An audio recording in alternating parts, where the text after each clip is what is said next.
भारतीय राजनीति में समय समय पर कुछ फैसले ऐसे होते हैं जो सिर्फ एक राज्य तक सीमित नहीं रहते, बल्कि धीरे धीरे पूरे देश की नीति और राजनीतिक दिशा को प्रभावित करने लगते हैं। आज जबरन धर्मांतरण का मुद्दा भी कुछ उसी मोड़ पर खड़ा दिखाई देता है और इस बहस के केंद्र में एक नाम लगातार उभर रहा है, पुष्कर सिंह धामी। देवभूमि उत्तराखंड से उठी एक पहल अब देश के दूसरे बड़े राज्यों तक पहुंचती दिखाई दे रही है। हाल ही में महाराष्ट्र सरकार ने जबरन धर्मांतरण और कथित लव जिहाद को रोकने के लिए सख्त कानून लाने की तैयारी शुरू की है। राजनीतिक विश्लेषकों का मानना है कि ये सिर्फ एक राज्य का फैसला नहीं, बल्कि पिछले कुछ सालों में बने उस माहौल का परिणाम है जिसकी शुरुआत हिमालय की गोद से हुई थी। कुछ साल पहले तक धर्मांतरण का मुद्दा अलग अलग राज्यों में छिटपुट बहस का विषय जरूर था, लेकिन ठोस और कठोर कानूनी कदम कम ही दिखाई देते थे। तभी उत्तराखंड की राजनीति में एक बड़ा संदेश गया। मुख्यमंत्री पुष्कर सिंह धामी के नेतृत्व में राज्य सरकार ने धर्मांतरण विरोधी कानून को और अधिक सख्त बना दिया।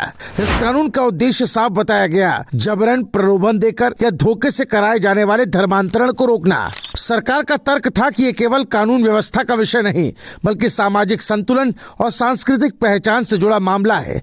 और यही वो क्षण था जब इस फैसले ने सिर्फ राज्य की सीमाओं को नहीं, बल्कि राष्ट्रीय राजनीति की चर्चा को भी प्रभावित करना शुरू किया। राजनीति में अक्सर एक शब्द इस्तेमाल होता है, मॉडल। कभी गुजरात मॉडल चर्चा में रहा, कभी दिल्ली मॉडल, और अब कई राजनीतिक मंचों पर धामी मॉडल की भी चर्चा होने लगी। मुख्यमंत्री पुष्कर सिंह धामी ने अपने कार्यकाल में कई ऐसे फैसले लिए जिन्हें समर्थक सांस्कृतिक और वैचारिक राजनीति का मजबूत संदेश मानते हैं। सबसे बड़ा उदाहरण है यूनिफॉर्म सिविल कोड को लागू करने की दिशा में उठाया गया कदम। उत्तराखंड देश का पहला राज्य बना जिसने समान नागरिक संहिता लागू करने की दिशा में ठोस पहल की, और इसके साथ ही धर्मांतरण के खिलाफ कड़े कानून ने एक नया राजनीतिक संदेश दिया कि सांस्कृतिक मुद्दों पर सरकार समझौता करने के मूड में नहीं है। अब वही मुद्दा महाराष्ट्र की राजनीति में भी तेजी से उभरता दिखाई दे रहा है। महाराष्ट्र में जबरन धर्मांतरण और कथित लव जिहाद को रोकने के लिए सख्त कानून लाने की तैयारी शुरू हो चुकी है। सरकारी स्तर पर इस दिशा में चर्चा और ड्राफ्टिंग का काम जारी बताया जा रहा है।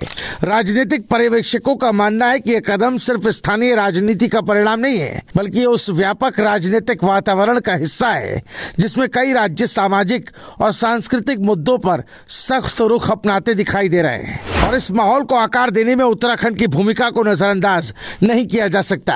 ये पहली बार नहीं जब उत्तराखंड के किसी फैसले ने राष्ट्रीय स्तर पर चर्चा पैदा कर दी हो। पिछले कुछ सालों में राज्य के कई फैसले लगातार सुर्खियों में रहे हैं, चाहे वो समान नागरिक संहिता हो, चाहे धर्मांतरण विरोधी कानून हो, या फिर सांस्कृतिक पहचान से जुड़े मुद्दों पर स्पष्ट फैसले या रुख। इन फैसलों ने संकेत दिया कि छोटे राज्य भी बड़े राजनीतिक संदेश देने की क्षमता रखते हैं, और यही वजह है कि आज कई राजनीतिक विश्लेषक उत्तराखंड की नीतियों को एक प्रयोगशाला की तरह देखने लगे हैं, जहां से नए राजनीतिक संकेत निकलते हैं। इन फैसलों का असर केवल नीतियों तक सीमित नहीं रहा, इससे मुख्यमंत्री पुष्कर सिंह धामी की राजनीतिक छवि भी लगातार मजबूत होती दिखाई दे रही है। उनके समर्थक उन्हें एक निर्णायक नेता के रूप में प्रस्तुत करते हैं जो सांस्कृतिक मुद्दों पर स्पष्ट रुख रखने में पीछे नहीं हटते। धर्मांतरण के खिलाफ सख्ती हो या फिर समान नागरिक संहिता जैसे बड़े फैसले, इन कदमों ने उन्हें एक ऐसे नेता के रूप में स्थापित किया जो तेजी से फैसला लेने और उन्हें लागू करने की क्षमता रखते हैं। सबसे बड़ा सवाल यही है कि आने वाले समय में और राज्य भी इसी दिशा में कदम बढ़ाएंगे। अगर महाराष्ट्र में कानून लागू होता है तो संभव है कि अन्य राज्य भी इस मुद्दे पर सक्रिय हों। राजनीति में अक्सर ऐसा देखा गया है कि एक राज्य का फैसला धीरे धीरे राष्ट्रीय ट्रेंड बन जाता है, और फिलहाल जो संकेत मिल रहे हैं वो यही बताते हैं कि धर्मांतरण के मुद्दे पर आने वाले सालों में देश की राजनीति और ज्यादा सक्रिय हो सकती है। साफ है कि राजनीति में केवल फैसले लेने ही पर्याप्त नहीं होते, जरूरी होता है उस फैसले के पीछे की दृढ़ इच्छा शक्ति और नेतृत्व की स्पष्टता। उत्तराखंड में मुख्यमंत्री पुष्कर सिंह धामी के नेतृत्व में लिए गए फैसलों ने संदेश देने की कोशिश की है कि अगर संकल्प मजबूत हो तो एक छोटे राज्य की पहल भी राष्ट्रीय नीति और राजनीतिक बहस को प्रभावित कर सकती है। आज महाराष्ट्र की पहल उसी प्रभाव की एक नई कड़ी मानी जा रही है।